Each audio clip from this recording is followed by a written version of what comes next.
రెండో విడత రుణమాఫీకి ప్రభుత్వం అంతా రెడీ చేసింది. అధికారంలోకి వచ్చిన 8 నెలల్లోనే రైతులు తీసుకున్న రుణాలను కాంగ్రెస్ ప్రభుత్వం విడతల వారీగా మాఫీ చేస్తోంది.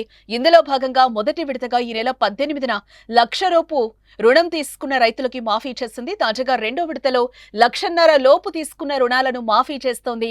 మంగళవారం మధ్యాహ్నం 12 గంటలకు శాసనసభ ప్రాంగణంలో ఏర్పాటు చేసే కార్యక్రమంలో 1.5 లక్షల వరకు ఉన్న రుణాల మాఫీకి ముఖ్యమంత్రి రేవంత్ రెడ్డి నిధులు విడుదల చేయనున్నారు. 3 విడతల్లో రుణమాఫీ ప్రక్రియ పూర్తి చేసేలా ప్రభుత్వం ప్రణాళిక రూపొందించిన విషయం మనకు తెలిసిందే. ఈ నెల 18న మొదటి విడత ప్రారంభించింది. అందులో సుమారు 10.83 లక్షల కుటుంబాలకు చెందిన 11.34 లక్షల ఖాతాల్లో 6,035 కోట్లు జమ చేసినట్లుగా సర్కార్ పేర్కొంది. రెండో విడతలో సుమారు 7 లక్షల మంది రైతులకు దాదాపు 7,000 కోట్లు మాఫీ చేసేందుకు ప్రభుత్వం రంగం సిద్ధం చేసింది. రెండో విడతలో భాగంగా 1,50,000 రుణమాఫీని ఈ నెలాఖరులోపు చేస్తామని సీఎం రేవంత్ రెడ్డి చెప్పిన ప్రకారం అనుకున్న సమయానికి అమలు చేసేందుకు చర్యలు తీసుకున్నారు.